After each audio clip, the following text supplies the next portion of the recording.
you're also a real estate investor, if I'm not mistaken, right? Can you tell us maybe more about that journey and how you're able to do that and kind of what's your motivation behind it? Just kind of the beauty of working part-time, right? So I work 2 days a week. The aesthetics world has allowed me to do that. And I still love what I do. I love my job. I love dermatology. I love aesthetics. So there's like that passion there, but I also still had that very strong entrepreneur drive, but not necessarily wanting to, start my own practice or branch out. Like I love the team that I work with now. So it's kind of like, can I find that satisfaction outside of that? So we started real estate investing.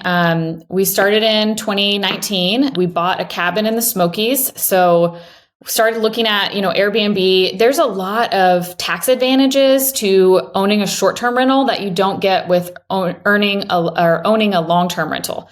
So short-term rentals have a loophole where you can materially participate without having to be a real estate professional. So there's some things there that can help offset your W-2 income. So real estate can be very advantageous for medical professionals who have a high W-2 earning because you can offset some of that through the real estate.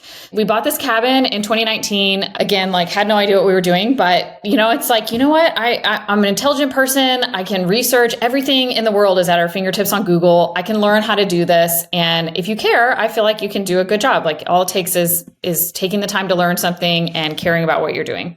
So we started doing this, hosting on Airbnb. And then, the market out there just really blew up. So we bought this cabin. It was worth almost double what we paid for it 2 years later. So we sold it. We took the money. We did a 1031 exchange into 2 more. So then we had 2, and then the market continued to explode. So we ended up selling one of those cabins and buying an RV park. And we just closed on the second cabin, and that one is going into a mobile home park. So it's a crazy deal, but really what started that was just wanting to build something, wanting to have that business side. It's been super fun, and it's been a really great way to start building some passive income so that I have another kind of avenue towards early retirement and not necessarily having to work till I'm 65.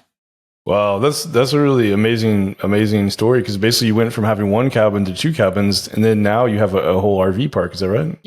Yeah. Wow. I mean, and we know just from the few people I know that own RV parks, my understanding, they do very well with cash flow.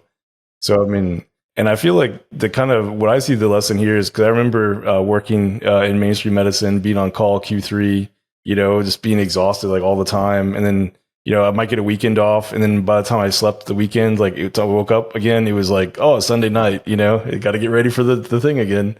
Yeah. But having the time to be able to focus on building a new business because you're able to work 2 days a week, it sounds like it changed your life, Yeah, it really has. And the real estate side is kind of one of our paths to, we're fans of the FIRE movement. So financial independence, retire early. So we're on track to do that in a few years. And real estate's been a big part of that. And just what I'm doing on the aesthetic side as well. But it's just, I encourage people to not get so pigeonholed into the box, right? You don't have to always trade your time for money. You can trade your education, your mind, your knowledge as well in training other people and building businesses.